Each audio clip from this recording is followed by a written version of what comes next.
Welcome to Alignment First, where we're on a mission to bring leaders back to their peace, presence, and power. And I've got the honor and the pleasure of rapping with Mollie Gray, Olympic level retired, quote unquote, rugby athlete, coach, wedding photographer, world traveler, finder of self via her most recent Vipassana retreat. And I really want to dive into what showed up as a result of all of that time inside your head. Thank you so much for jamming with us. Thanks for having me. I feel like I need to get you to just like do all my intros like all the time. I feel really good. So good. But don't mind my husky voice though. After my Vipassana, I've just been talking nonstop and I get too excited and I've like done a number of myself. So One of the things I left out in the intro is you served 11 years in the Australian Army, and with how many deployments? just one. Just one. I say just. So, I love that I'm like yeah. just. And it's like I feel like that's like kind of a cool thing, but I'm like just. What a dumb word. Well, for all the vets that also served in Operation Enduring Freedom, like just one, like we get it. You know what I mean? Yeah. So Yeah. Yeah. You're I like, have just one. It's all good. yes. Versus my big brother, our family's war child. He's got 5 or 6 pumps under his belt. So yeah, Insane. yeah. So just one is fine. That's cool. You know what? We're cool. Um, We're in the club. It's That's fine. right. That's right. But where I'm going with that is, did you, with all the chatter that you're experiencing post Vipassana, do you feel like it's similar to returning home from a deployment where you're just playing catch up on life? Is it a 10-day condensed but similar in intensity experience for you? Um, it's like yes and no, but Mhm. so I have this habit in my life where I call them side quests, and I go off on a side quest every day. I think that's why my Instagram handle being Where's Mollie Gray suits me so much. So these side quests take me off for like 1 to 2 months, and no one knows where I am or what I'm doing. And by the time I get back, I'm always playing catch up, and I'm always like so excited to get back. So it being at the Vipassana was basically kind of like the same thing. And that was at the tail end of my latest like 7 week MIA mission that I've done anyways. But like I've totally been playing catch up. And this was the first time I reckon that I've ever been homesick as well. So there was this part of me while I was doing it that was just like, ooh, I love my life so much that I just want to get home to it. And I was like, what is that feeling? Usually I'm like running away and I'm just like, home feels pretty good right now. For everybody who doesn't know what Vipassana is, give us a little rundown on what it is, how it works, why you would go. I mean, you're stuck inside your head for 10 days straight. That's what it is. No, so it's a silent meditation retreat. So you go there, and there's like, say, I think we had like 60 people, and you cannot talk to them. You cannot look at them. You cannot communicate with them in any way. One of my favorite things about it was like going to go through a door at the same time as somebody, and you can't even just like usher them through. It's like you've got to pretend like they don't exist. And it's really easy to do. But then you're just kind of standing there like, like when NPCs are like walking into walls. It's like It's Sim City for 10 days straight. um, but yeah, so there's no talking, no communicating, and you are basically meditating for 10 to 12 hours a day. And they teach you, I want to say slowly, but it's not, because you like smash out that 10 to 12 on like day 2.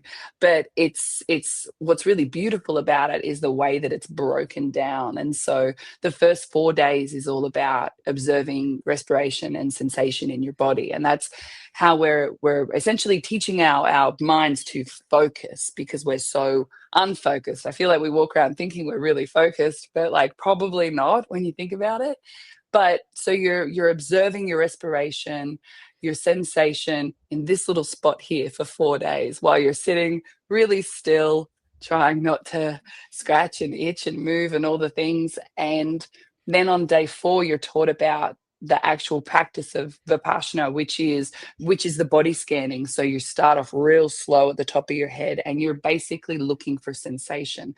And the whole premise behind meditation is it could be It could be like pleasure or it could be aversion, but regardless of what the feeling is in your body, be it good or bad, we're just observing. And by observing, what we're doing is they call it a sankara. And a sankara is like the cracks and the crevices and the misery that we hold in our bodies. And, for anyone who knows about, like inner child work and shadow work and all that sort of stuff, it's like that is held in our bodies our entire life. So you've got a sankara in your body that's just like, I'm not good enough. And that's like deep in there from like when you were a kid, but then it's layered up over and over and over again over your life, and to the point where you're like maybe a raving lunatic as an adult because you don't feel like you're good enough. And so through this meditation, you're bringing these sankaras to the top of your body, and then you just kind of like letting them go. And it's a really interesting, horrible, painful process that I didn't realize it would be so bad. And like every now and then I'd be sitting there and you're all in this great hall, excuse me, and I would open my eyes and everyone's just like zen as fuck. And I'm like, this scratchy little crackhead up the back sometimes, and I'm in so much pain, like my knees and my back and all the things, like all the rugby injuries are like coming up to the top. Or I was even having these moments as well where it's like those itches and those things that you're meant to just be observing. My hands, more often than not, would every now and then just start doing this. And I'm like, what is going on? Or my legs or my arms would just like contract. And I was trying so hard to sit and observe because that's what we're meant to be doing. And it got to like day 6, and still no talking, still no communicating. You get 5 minutes every day with one of the teachers though to try and like dissect as fast as you can. And I went up there and they said day 6 would be the hardest, and I was like, nah, she'll be right. Day 6 rolls around and I'm like, oh my God, and I'm stuck in my head, and my head played some like, oh my God. But like these body pains were just so intense. And I went up there and I sat down in front of this like beautiful old man, and he's just like zen as hell. And I get there and I'm just like, what is all this feeling? And he's like, oh, they're just sankaras, don't worry about it. And as soon as he said that to me though, it's like you have this little like switch in your head that goes, oh, so this is okay. And then day 7, I just let my body do its like thing. And then it would just kind of like come back to itself really quickly. And I blissed out like the whole day 7. And it was crazy.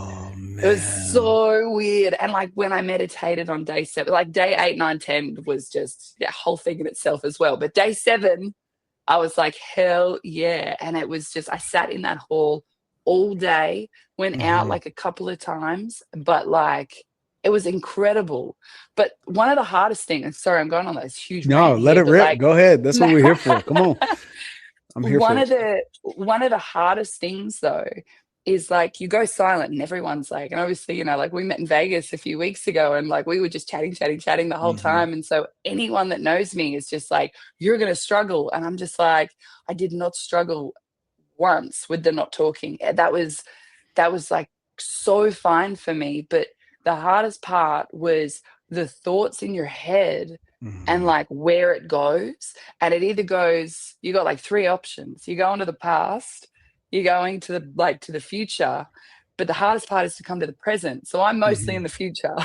I like went back. I went back a few times. So I was like, oh yeah, that's cool. And then my mom was like, okay, let's go on a journey. And it was like some good stuff. Like you're kind of, like relationships and stuff like that. You could be going into like this cool place where you're like, oh, this is going to be like awesome. Or it turns on you and the story goes like downhill fast.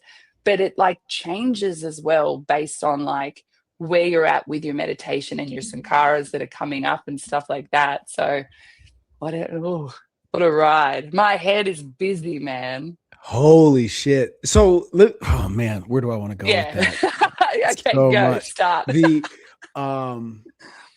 the Sankaras, right? Describe to me what you mean by pain.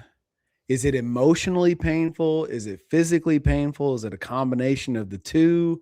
Like what exactly are we talking about? Like, is it like injuries that you didn't that you forgot about that are like coming back, or what do you mean by painful? It's it's the stuff. It's not the physical's always there. You sit down like that old back of yours, or those old knees, or like what your old knees. Fuck you. um, Mine too. Mine too. I've had like 4 knee recos. No, like that pain, the physical pain, that's there. Like Mm-hmm. that's there Okay, for the whole 10 days. That ain't going anywhere. got The it. pain that I'm talking about is the pain from like your inside emotional pain that's Mm-hmm. stored in your body, right? Yep. So, for example, when I was in Afghanistan, I had a really, really, really hard time over there. I was one of 28 and I was the Mm-hmm. only woman. And I got groped by my boss, and then I got severely bullied for 6 months. And I didn't think the bullying was a thing, right? I was just like, Mm-hmm. man, just tell them to stop, move on, whatever. But when you're like 22 years old, you're in another country, you've got this one person just like causing havoc on your life. I came back an absolute psychopath. So my body is just like, just tuck that away, stuff it down as deep as you can, and Mm-hmm. then we'll carry it.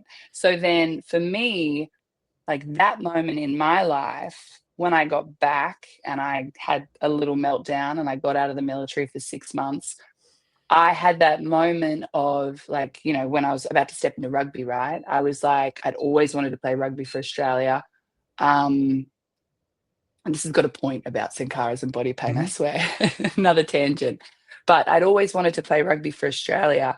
But the driving force behind it now was like a fuck you to that guy. So it's like this body pain that's just so deep and like all throughout. I was like moving through the world now with this like lack and this point to prove, right? So I Mm-hmm. moved through my whole career, which was like like I did 2 World Cups and it was a pretty successful career, but I was never fully fulfilled and fully happy with it because I was like that the entire time. And I was like, you fucking watch me, I will be the best and whatever. So that's the pain. And then you go to this Vipassana thing, and that pain manifests in so many different ways as well. It's like you Mm-hmm. could get to the top of multiple different things over your life and you could still be going, fuck you, watch me. And so that's the root, right? And then like Mm-hmm. that root could be even deeper than that. Like when's the first time that you experienced that Mm-hmm. horrible, similar type of pain? And so that's the type of pain that I'm talking about. What's funny about that, and it's not funny at all, but what makes it such a false positive, Mm, right? Because you've obviously overcome that situation by leaps and bounds from the outside looking in. What makes it at the end of that rainbow as you achieve whatever's next and then surpass even that and doom to doom to doom to doom, success, success, success, success. mm, That person you're saying fuck you to mm, isn't there at the finish line. mm. So what the fuck was it actually for? Yeah. And in the Yeah, work you and carried them the entire time, and they probably left again and was like, "That chick was an idiot." And yeah. I'm here going, "Oh my God, I hate you Mm-hmm. so much." And like 10 years later, you're just like, "What? Why are they still here?" Mm-hmm. Crazy. And I'm curious as you're like moving through that like head to toe sensation surveillance, where were you holding on to it? I Like where feel like I hold so much of it here. in your chest? And yeah, like my Mm, chest felt so tight all the time. However, if I was observing when my body was spasming, it was mhm, my hands and it was my leg and it was specifically my thigh. And I'm like, while it was happening, there were these parts of me that were like, does this mean something that it's so focused on this one area? Like mhm, I like, and I don't know enough about like the somatic side of that to know I'll send if you. that meant I something. Yeah. actually, You're like, I do. I'm gonna send. Well, no, I'm gonna send you a podcast that I did with a Yeah. buddy of mine, Greg. He actually has a diagram of the emotions and or trauma responses that we hold on to and where we hold on to them. I got a whole map that Mm. I'll send you after this. Yeah, Yes, yeah, that would yeah, be yeah, so yeah. interesting. It's Yeah. fucking wild. You know what though? Funnily enough, like when when you're going through this meditation and when all these Mhm, Sankaras, you know how if you like, you sit down and you do like inner child work and stuff like that, and just say that it's the type where you're journaling and then you've got a guided meditation and they're trying to take you into all the different layers of your psyche and all that sort of stuff. And then you come out of it, you journal some more, and you're like, mhm, oh, the root of that problem was here from this point in my life of being a child. And you have like a really like you have a really intellectual understanding of what the mhm, root was.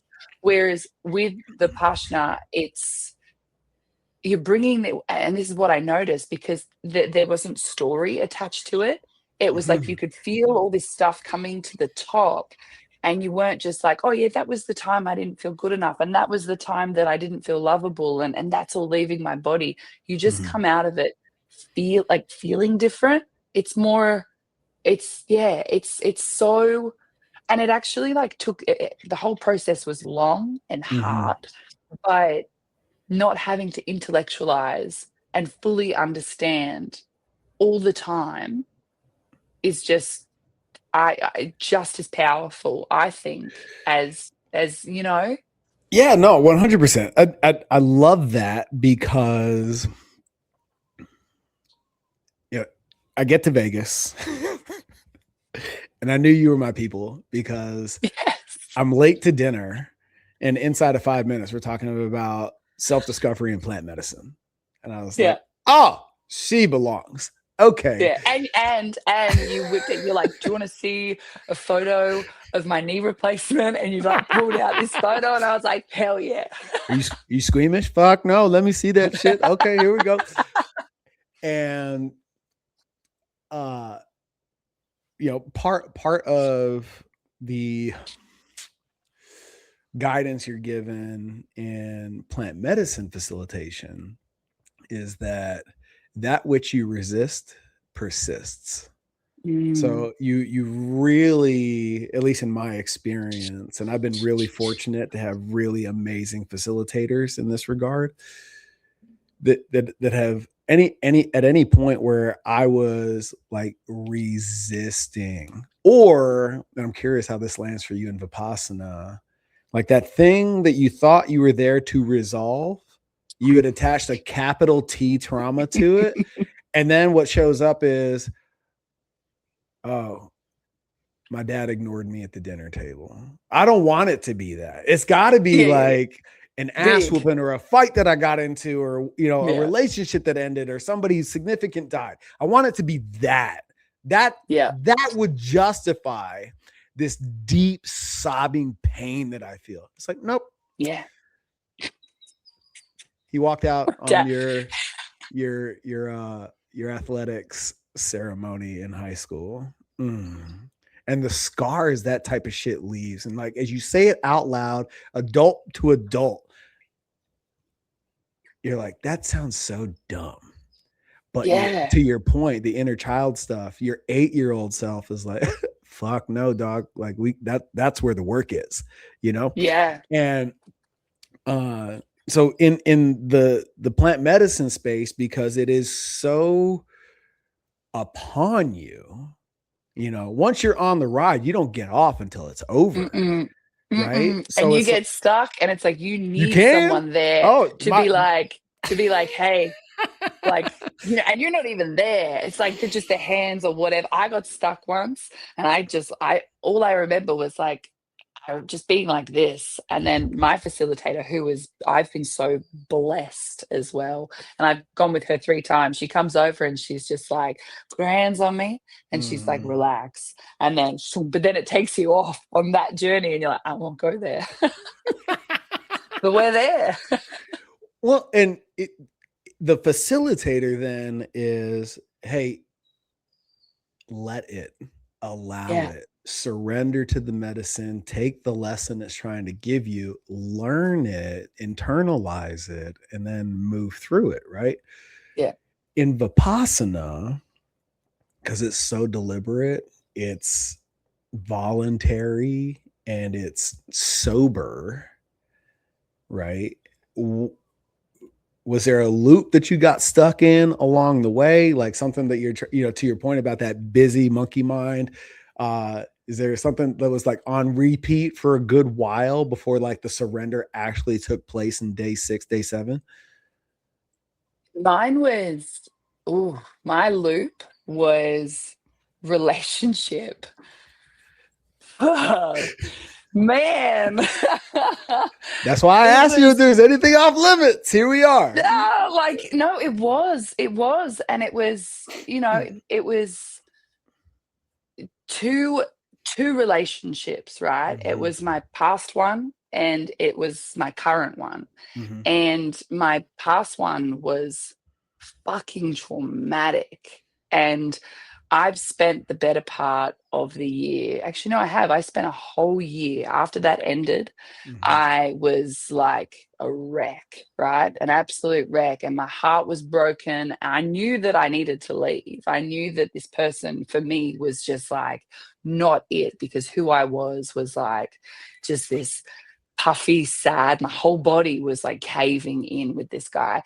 But the verbal abuse that I copped and delivered as well, that stuck with me for a really long time. So I've worked really hard throughout the year through plant medicine. I did so much, like plant medicine. I did theta healings with a psychic, which was like awesome in itself, and I'm so glad I did that too. I tried like somatic therapies. I did guided meditations. I did, you know what? One of the most beautiful things for me was going and joining a gym and finding a new beautiful community as well. Yeah. That brought me back to life. But Mhm. the extra anger that I held there, that came up, and it was fucking violent. And I was so shocked that that's where my body was going and that's where my mind was going, and my fuck you was still like so heavy, right? Mhm. I've worked really hard through my mother wound. Like every time I do plant medicine, she's like, hey, I'm back. Oh man, I'm just like, you again? You again? My Mm. first one ever, the entire time. I reckon it wasn't an ego death the first time, but it was pretty damn similar. And I Mhm. was gone for the 4 hours, and I was like deeply feeling so much pain and sorrow, and just sobbed the entire time. And I came Mhm. out of it, and I was just like, that was all about my mum. My second one was like 18 months later, and I went back because I was having dramas in the relationship that I got out of a year ago, and I was losing myself, and I was just like, I need to go back. I was dreaming about it, and I was like, I need to go back, and I need to find myself again, thinking stupidly, so dumb, that it would give me the same freedom that it gave me last time. Because after the first plant medicine, I went on to have the most spectacular year of my life. I come back in for my second, being like, I'm going on that journey again. And the plant was just like, bitch, no, you're not. It didn't. It actually made me live my Mm. mother's entire life with all of her pain and all of Mm. her sorrow, and raising three babies by herself and all that sort of stuff. And and then that one fucked me hard. It Mhm. left my crown open. Yeah. And for 3 months afterwards, there was just pain coming in and out, and there were all these like downloads of Mhm. pain. And then I had to go back one more time, and I just was like, surrender, surrender, surrender. And I Mhm. did like 8 grams, and I had the most incredible ego death experience. Ooh, Do shit. You you went know what? cosmic. And we're talking about psilocybin, right? In all three of Mm, these instances? Yeah. yeah, always. Mhm. choosing to do that didn't come from a place of ego either. It just came from a place of like pure knowing that that's the journey that I was meant to go on, because I was like, this chapter is meant to be done. And that one was I don't, there's no words to even describe what happened on that one, that like I let her go. So Yeah. thinking that she was going to show up in Vipassana, and she didn't. You know, she pissed me off a couple of weeks ago at my brother's wedding, and I was just like, see you later. Like, you know, I get back from America and she's just like, I take off on my little side quest, and she's like, you're a red flag for like leaving the country and going off to like meet a man and whatever. And but I feel so unaffected by her now. So going into Vipassana, she doesn't show up at all. But what showed up was this ex and the remnants of pain and anger that I had towards him. And then my mind went into my current one, which was like, what is it? Where is it going? And I'm pinballing the whole time. And like, as like, it was so funny though, because as I got out of it and I spoke to him, he was just like, you're either going to break up with me or fall in love with me. And I was just like, yeah. Fuck. He's and it was like, well, which one? And I'm just like, you know, inquiring minds want to know.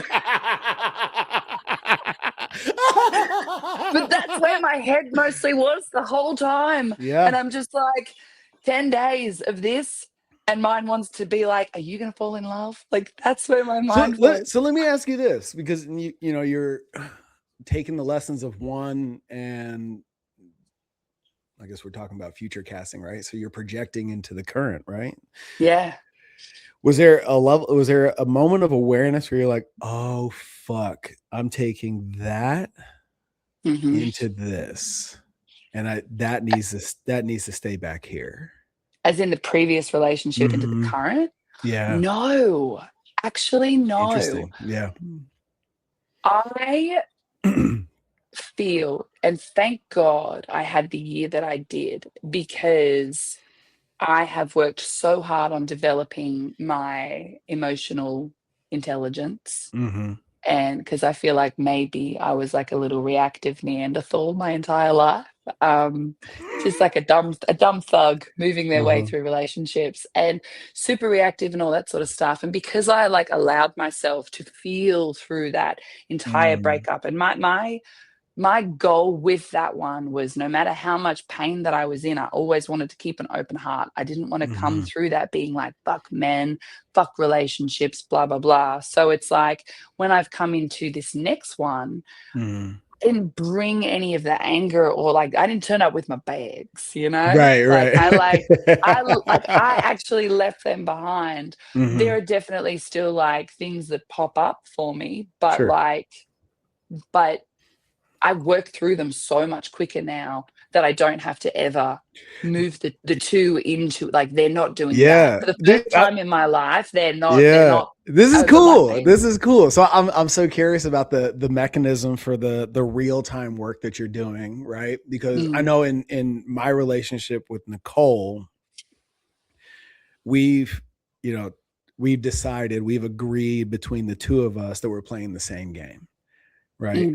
And we're on the same mission towards the same end together. Yeah.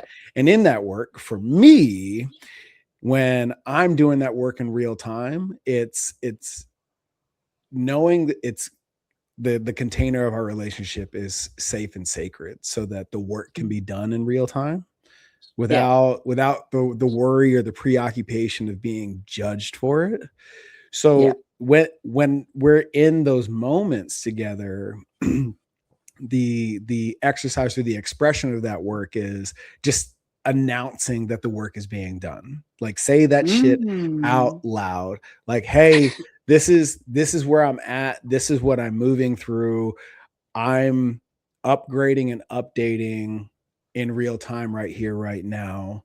And all of a sudden that space is created for like the words to come out clunky, or for it to get ugly for a second, knowing that on the other side, that upgrade is waiting for you. Yeah. Right. So what does it look like for Mollie when she's doing that work in real time, when like you're activated based on something that doesn't have to do with the current situation specifically. It's some shit way back when that's showing up in the here and now.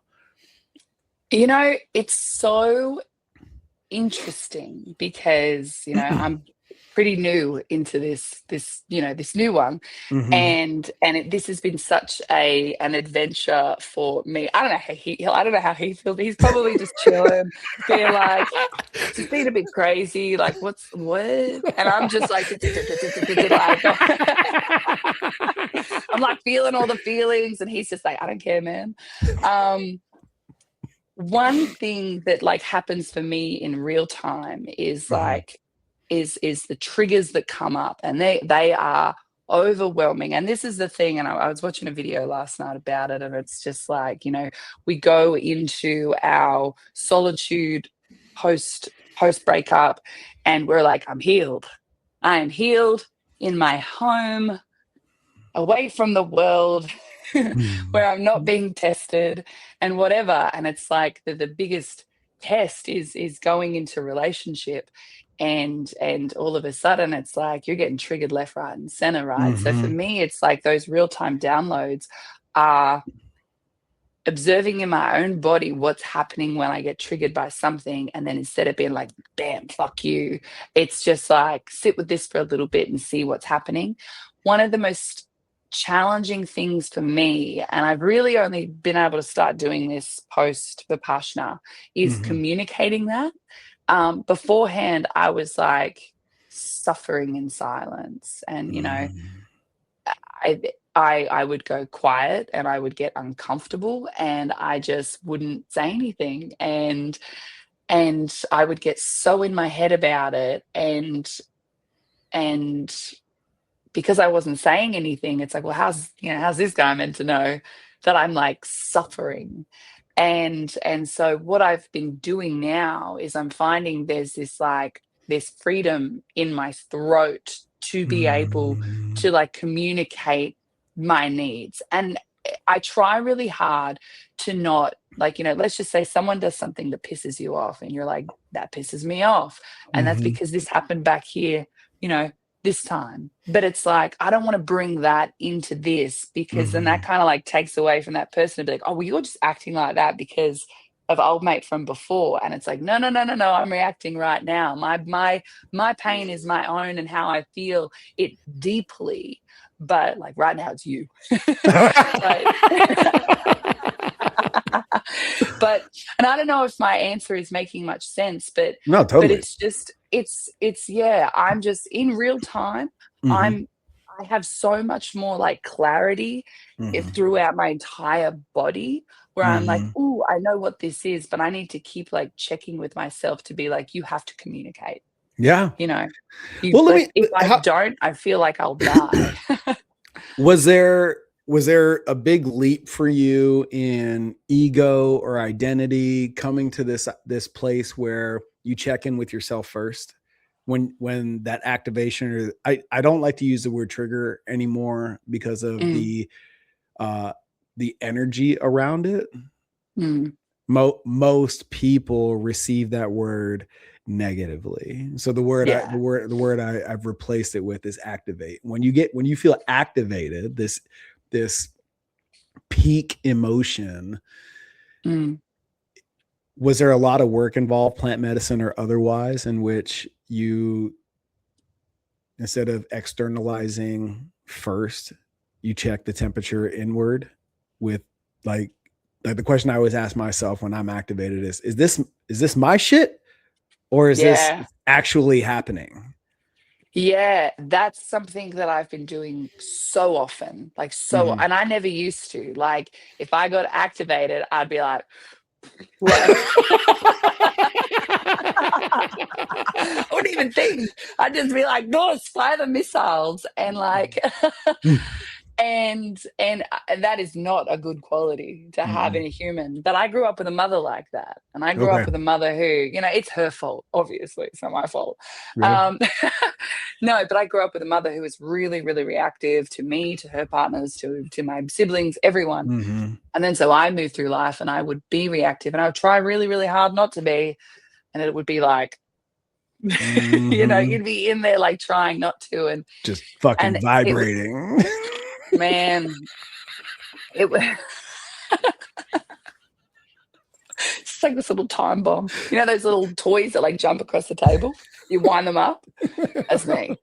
Um, but yeah, now the I've been on this journey for like, you know, I did therapy from early 20s, right? I Mhm. hated it. How you feeling? You know, and you'd go there and you just like, oh, he did this, he did that. And it's like that, whatever, who cares? Like the dishes in the sink. No one gives a fuck about the dishes in the sink. Mhm. But unless you're Eric, he really cares about the dishes in the sink. Learn that one. um yeah. But when I started getting into probably about like, I think it was like 2021, that's when I started getting into plant medicine. And that's when I started really Mhm. exploring this whole world. And that Mhm. started to allow me to check in with myself. But specifically now, I am constantly doing it. Constantly. Like, what am I feeling? Am I feeling like excitement or jealous or envy or anger or hatred? Or what is it? And is Mm. it me or is it you? But also, if you did something and I reacted to it, that's still me though.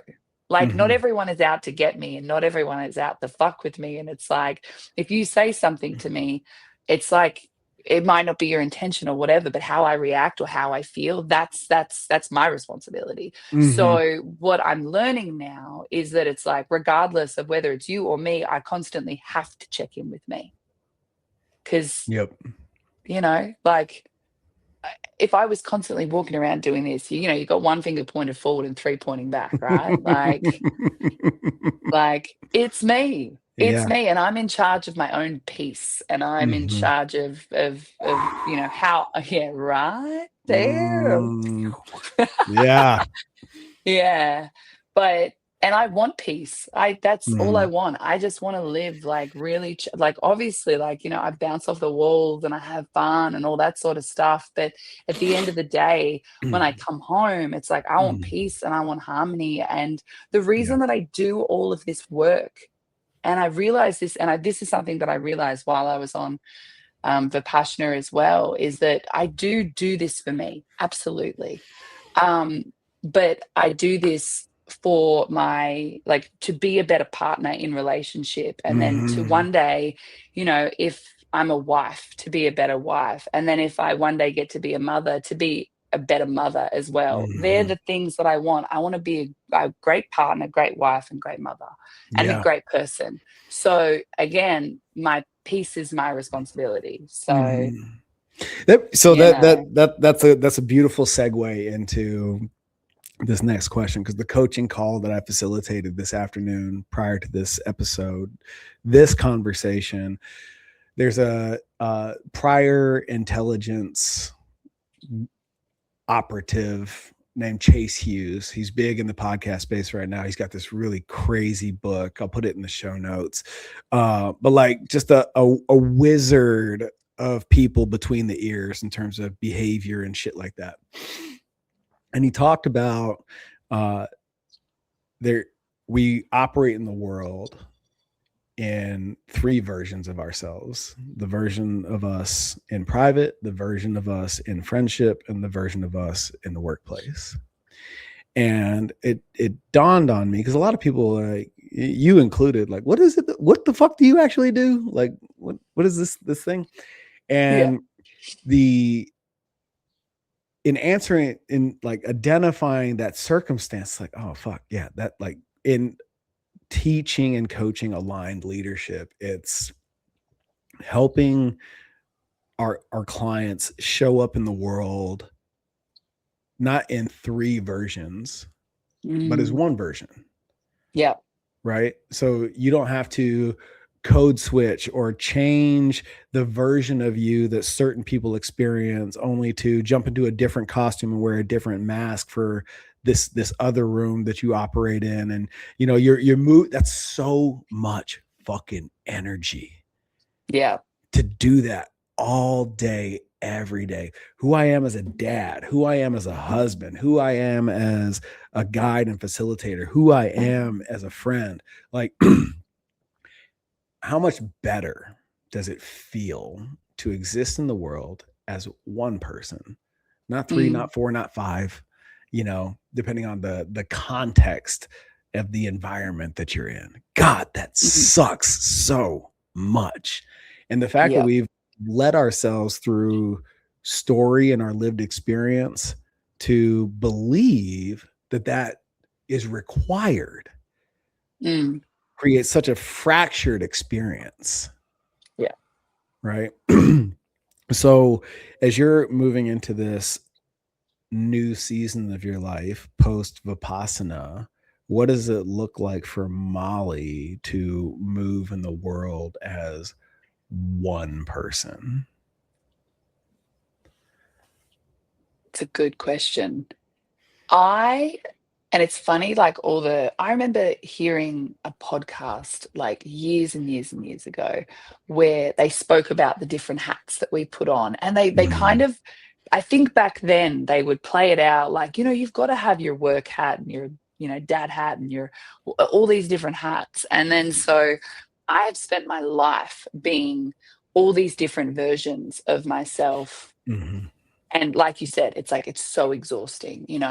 Um, this season of life, it's like now that I have such a beautiful life. I have cultivated a life that I'm so proud of, and I have the most incredible community around me constantly, and I choose to show up every day, you know, the exact same in every facet of that life. And it's Mhm. it's loud, it's very loud, it's very jokey.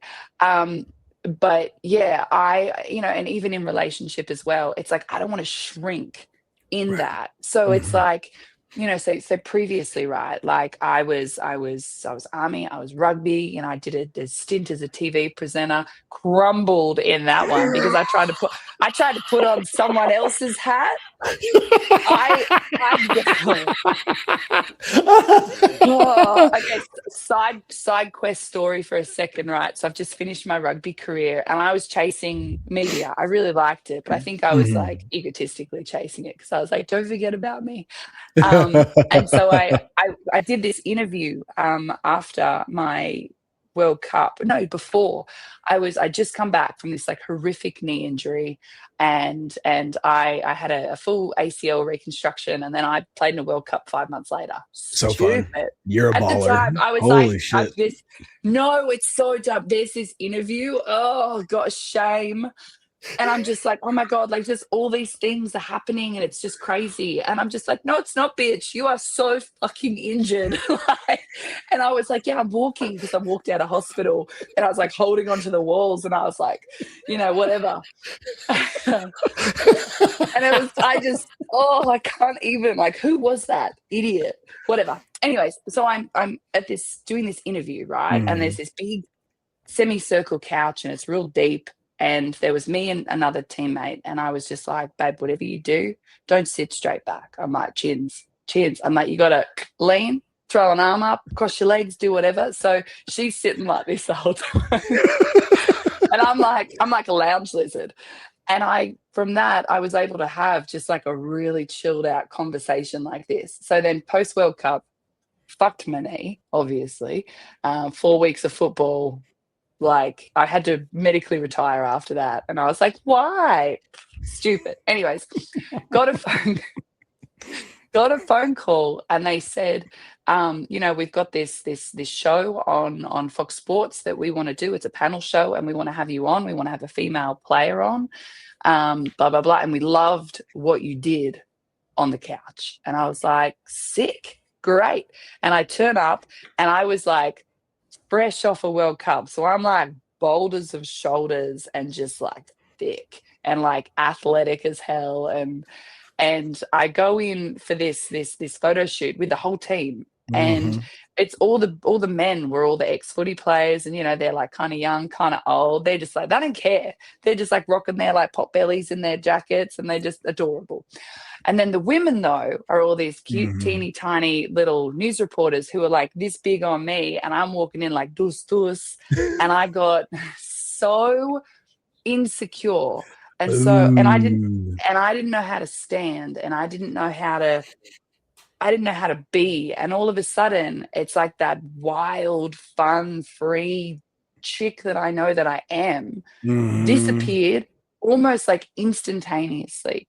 And then I was Yeah. like, crossed my legs, and then, oh, yep, held my hands like this.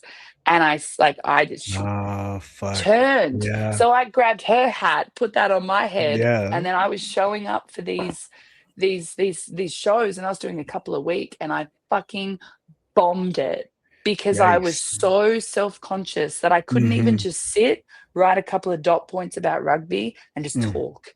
And like talk with my Wow. hands and be animated and Mhm. whatever, that I like there were all these comments Yeah.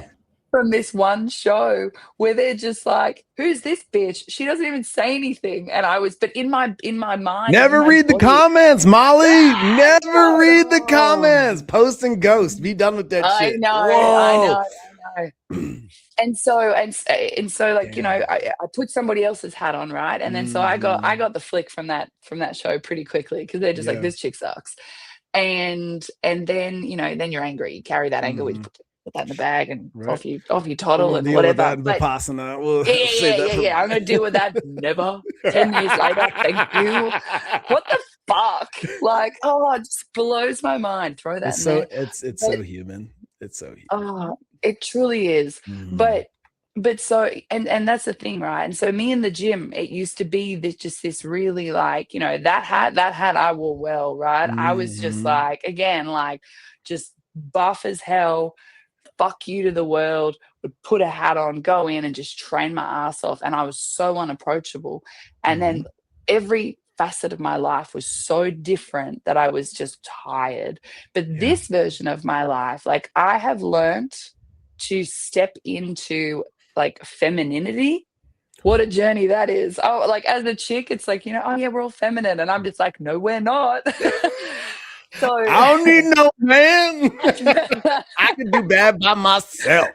oh my Yeah. God. What, like truly, like recently, like I'd be walking like out of the airport, and Eric was just like, give me your bag. And I was like, I don't need you to take my bag. And he just looked at me. Fuck, Molly, really? Let a I know. motherfucker be a gentleman. I know. And Jeez. then he's just like, would look at me. You know what he's like? He looks at me just like calmly. He's like, give me your bag. And I was just like, okay. Like Oh, how, you went up, he went down. Hey, yeah. that's a Jedi mind trick right there. That's it, right? That's that. Oh, man. You know, but I'm learning. I just learning. Oh shit, that's so Wild. great. That's so great. Yeah. But that's the thing though. It's like that hat of like Hmm. femininity for me Yeah. through like work and footy and relationship as well. Hmm. That version of me, the life got sucked out of that. Man, I was with Mm. dudes that were just like, my last guy that I was engaged to once was just like, I don't think you're sexy. And I was like, what? What? Why would you say, like, what? Why would you say that? And he's like, why do you have to wear that? Or why do you have to blah, blah, blah? And so it's like, I've worked really hard to like reclaim that part of myself, and not Yeah. even that version. It's like that Hmm. part of myself. Yeah. And then that like loud, humorous side, like I know when to like dial it down. I try. I don't, but I try. But maybe if I went into like, you know what, Vipassana, I was good. I didn't talk. But Mm. that side of me, I know how, like, and this isn't coming from a place of like ego, but like Hmm. that side of me, I feel is like so powerful and like so magnetic, that I know that if I'm just me and loud and happy and excitable, I go into Hmm. like my gym space and all the girls are like, oh my God, we're so glad to have you, but you're so fun. You make us feel XYZ. And I'm just like, ooh, okay. So put that back into rebuilding Hmm. this like version of myself. And so, yeah, I'm definitely trying really, really hard to just like bring in all of that stuff. But also, it's like if you've got that like wild emotional hat of yourself, like as women, right? Hmm. I used to think that that like that version, that hat had to be fucking squashed. That hat had to be thrown in the bin, because it's like, don't Mhm. feel, don't overreact, blah, blah, blah. Oh, But like man. now, Yeah. again, in this version of life, I'm Mhm. just like, I'm just allowing, I'm giving myself permission to feel. And I think Eric said to me the other day, he'd like lock me in the garage so I can just go nuts. Scream it out. Mhm. I was like, Yeah. "Thanks, man. Thanks." But like, but how good also to like Mhm. have a man who's just like, "Well, no, that's just a part of you, and like that's Yeah. gonna happen." And like, Mhm. don't be too nuts, but like, you've Yeah. got freedom of expression to like feel your way through shit Yeah. as well. So, It's crazy how we have to unlearn so much of that programming only to return to this place where, again, showing up fully expressed. And I'll tell you, as a dad, just happened this morning. mm, My son, who is a bit of a perfectionist, you know what I mean? Like, he doesn't like to yeah. suck. Go figure, you know? And he's in the living room, just like he wakes up wired for sound, you know, Yeah. like you met all of his uncles. Like that's Yeah. that shit, that shit's epigenetic. Okay. So Yeah. there's that roots run deep. And, Yeah. I come out of the office and I'm like, dude, what's up, man? He's like, just quiet. He's like, Dad, I'm Ooh. nervous. I'm like, why, man? He's like, I got a test today. I was like, okay. So what? He's like, well, I want to do good. I'm like, okay, it's not here yet. Like, what's up? He was just feeling some kind of way, and he was able to express to me all the feelings that were going on inside of him. And together we were able to not hang on to them and just allow them to move through him and like step into a more peaceful presence for himself. You know what I mean? Mm, And there somewhere along the way, and like I don't think this is something that the world impresses upon us, because for all the plant medicine I've done and all the facilitation I've been through, like I can't pinpoint a moment where that was programmed in my house. You know what I mean? ooh. It's something that we pick up in the world, that Yeah. suppression of emotion. You know what I mean? Mm, And so, like, again, going back to in relationship, making that agreement to play the same game. It's mm, like, hey, dude, I don't give a fuck what happens out there, but here, mm, like, it's not worth hanging on to. You got to let that. You got to let mm. it. It's not okay to not feel it, Yeah. but it's also not okay to hold on to it either any longer than you have to. Yeah. So let's do what needs to be done to allow it to move through you Yeah. and move on to the next. And I think there's a misconception about that practice, that you're trying to dismiss your emotions. Mm, That's how that exercise can be perceived, as opposed to, no, I'm through conscious competence choosing, allowing these things, whatever it is, to move through me, process the emotional through the physical, yeah. so that it's no longer in my way. Yeah. You know, Yeah. when Yeah. as I say that, what's showing up for you? It's just, yeah, I'm thinking about like, there was something that came up weeks ago, Mm-hmm. and it stuck with me and it hurt me like deeply. And Mm-hmm. I didn't initially communicate it the way that I needed to. And I Mm-hmm. couldn't. I was trying and I just couldn't get the words out. And then I was just like, I'm just gonna fucking implode in. And then but because I didn't like allow myself to feel it properly and then communicate it properly, it showed up again like, a week or two later. And Mm-hmm. it's just like, why are you not over this yet? And I was just like, I don't know. I'm not sure, but I'm just gonna like sprinkle like a smidgy of what it was again without fully communicating like everything that I was feeling. And Mhm. then it showed up in Vipassana for 10 whole days. Ugh. Ugh, yuck. And so I suffered for Yeah. 10 days. And then it Mm. came up again the other day in conversation, and I was just like, "Listen," and he was just like, "What the fuck? Are you gonna keep bringing this up?" And I was just like, "I Mhm. gotta get this out of my body." That's And I right. did. And by being able to, like, give myself the space, and it's Mhm. not necessarily, them that aren't giving me the space, it's Mhm. me, Right. because Mhm. mine was suppressed. Mine Yeah. was just like, "You're too much." I had a conversation with my mum recently. God bless that woman. I love her so much, but damn, hard work. Um, but I ring her up out of the blue and oh no, actually no, she calls me. She's like, "How are you?" And I had a lot going on at the time. And I kind of Mhm. always do. And I was just like, okay, so I was like, I'm selling one of my investment properties. I'm quitting my job and I'm buying a gym. Or I don't know if I'm going to buy the gym. I'm not sure. I don't know. I'm still trying to figure that one out. But I'm like, something is happening. And I was trying to just say to her, and I walk around my gym like with like all my best friends are in that place. And I Mhm. was just like, magic is happening. I was like, something is like going on in the world right now. And like big things are shifting for like a lot of us. And Mhm. so, and I try and talk to my mum like that. And I was just like, bam, bam, bam. I did these three things. And she's like, oh, okay.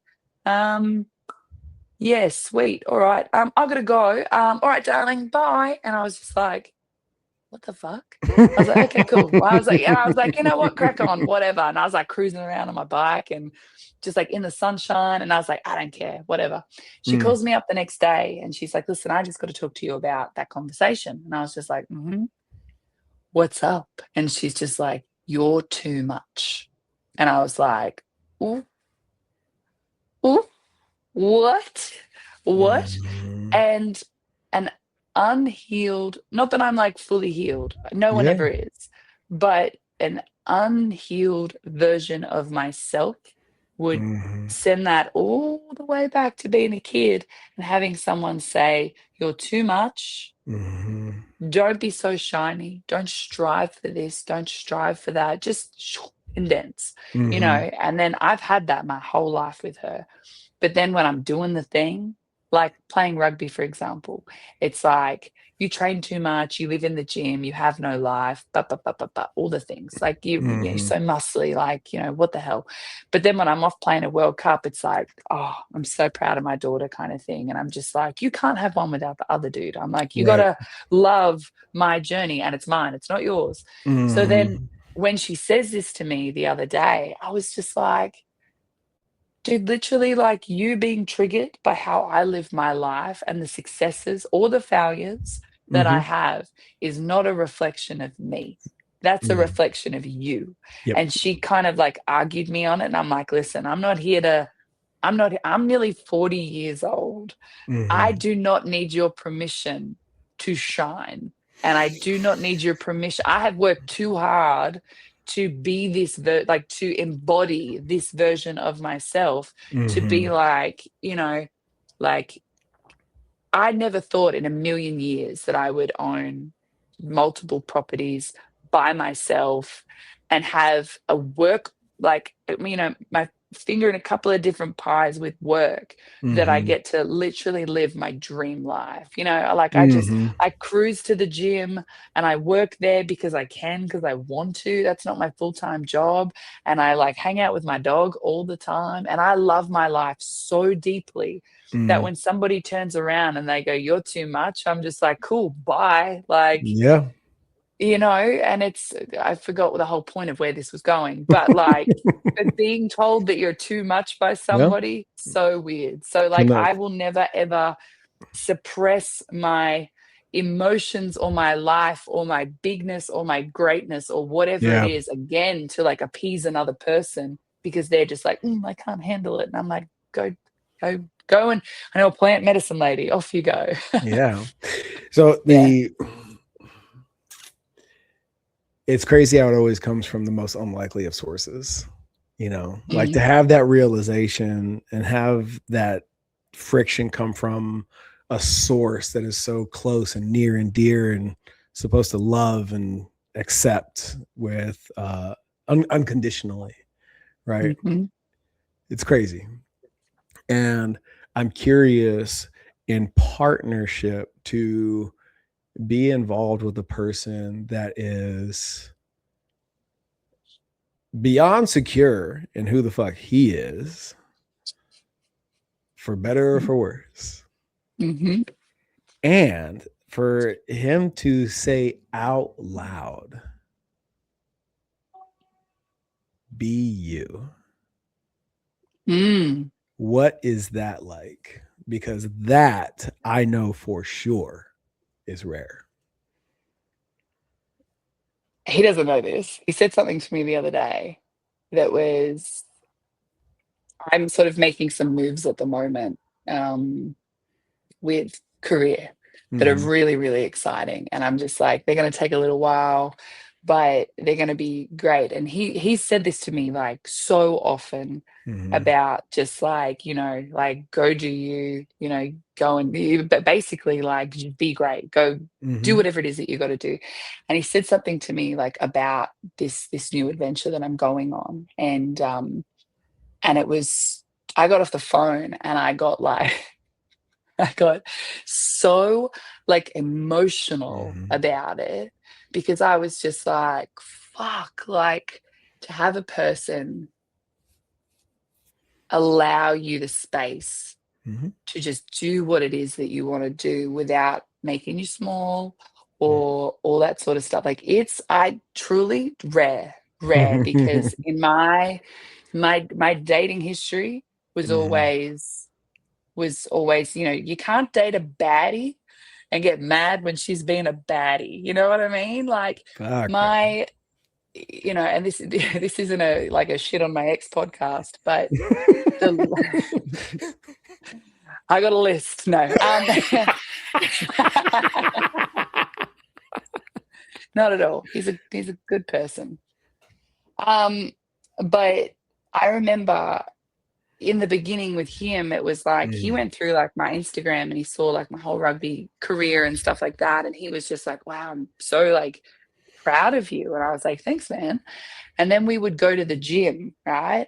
Mm-hmm. And I'm like, I'm a big bitch in the gym and I'm like strong as shit. And I know that. And I'm so comfy in that. I say to people in my gym all the time, I'm just like, do not compare yourself to me because I got like 15 years of like elite experience here. And I'm just Mm-hmm. throwing shit around because I want to, because I love it. But he was like, hey, why do you have to go and pick up the 30s as opposed to the 20s? Because he's sitting over there on a 20. And I'm like, okay. And then it was like, I wanted to go and learn meditation like 18 months ago. And he Mm-hmm. was just like, whatever reason that he was trying to push me out of it. And then Mm-hmm. it came out that he was just like, I was just really scared that you would end up here and I'd be down here. And I was like, that's not my responsibility. And then even Mm-hmm. just with so much of the stuff that I had going on and the dreams and the aspirations, they ended up being like merged together, Mm-hmm. but he couldn't keep up with it. Mm-hmm. So he would pull me down to where he was. So I had to live, my body collapsed with this man. Mm-hmm. And all of a sudden, it's like, you know, ending up with somebody who's, yeah, like you said, so secure in Mm-hmm. themselves. Like that man is like unshakable, and his confidence is just like this, like it's insane watching him because obviously like he's Mm-hmm. humble as hell Mm-hmm. but confident as fuck in Mm-hmm. like his abilities. Right. And I feel like I'm, I don't I don't possess that magic. I Mm-hmm. do it to a degree, but Mm-hmm. like, when he allows me to just like keep striving for the stuff that I want to strive for, Mm-hmm. I can take a breath. And I was listening to something today and it was about like, men creating safe spaces for women to just soften and breathe and whatever. And Mm-hmm. it was like that moment that I sort of, you know, came to him to tell him about this cool idea. I don't need his permission to Mm-hmm. have this cool idea, Right. right? But when he just was so open to it, that gave me like, I could actually like breathe. I found myself being like, I don't know if I want to tell him. I don't know if I want to tell him, because does that Mm-hmm. mean, all the different things or whatever. But I was That's just that like, shit. Yeah. oh, shit. And then I cried when I got off the phone. No, that's But like, awesome. You know? yeah, Yeah. yeah. It's always interesting when we meet each other, Mm. and it's like, I don't know, dog. Or, oh yeah, that's what's up, and it's never in between. Yeah, It's never lukewarm, yeah, you yeah. know. And so whatever it is you're working on, I'm sure it's some of the stuff that we were talking about in Vegas coming to Mm. fruition. Yeah, fucking rock that shit. That's fucking awesome. Good for Yeah, you. that's it. Yeah. And one of my things is like with doing all of this sort of stuff as well, and obviously Mhm. being with someone who lives on the other side of the world, that's got its, Mhm. there's you get to a point with that, and where it's like, well, someone's got to make a move, right? And I Mhm. found myself getting really like anxious about that. Mhm. And like one of the things that allowed me to be able to relax into telling him this sort of stuff Mhm. was because I was just like, oh my God. And again, something I learned from Vipassana, it's like, I don't need to live in the future Nope. with like, well, what decision do I have to make? And do I have to go there? Like, when do I give up all of Mhm. this? Do I give up all of my dreams? And like Yeah. my anxiety was like, like having a Yeah. fucking rock show in there. Mhm. And I just had this moment by myself the other day before I made this, like little pivot into this new business move, where I was Mhm. just like, be present, be in your life right now. I Yeah. love my life. I need to Mhm. be here. I can be there, that's fine. Mhm. But like right now, I'm here. And if Mhm. I'm not living my life to my fullest potential here, then how am I ever going to live? Like, you're like, oh, when I do that, I'll be happy Mhm. kind of thing. Or when I Oh yeah. do that, I'll be better. And I'm like, I just want to be better right now. That's right. And yeah, and that was like the biggest thing for me. And then obviously being able to like chill out now and just presence, man. Who would have thought? Da, da, da. Mollie, you're fucking awesome. I'm really happy to be in your circle. Where can the audience find you, support you, hitch their wagon to you and all your adventure? I mean, all my adventures, like just my normal Instagram is all about that. So that's just like, where's Mollie Gray? If anyone's ever interested in my wedding photography, that one is just Mollie Gray Photography. I've got an Instagram, I've got a website, all that sort of stuff. But all the normal stuff, all the gym stuff, all of this sort of stuff, that's all just over on my normal page. Hell yeah. Awesome.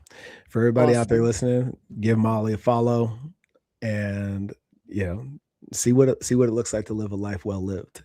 And if you're on a mission to be the fittest leader possible, remember it starts with integrity, courage, and ownership. And it's all laid across the foundation of alignment first.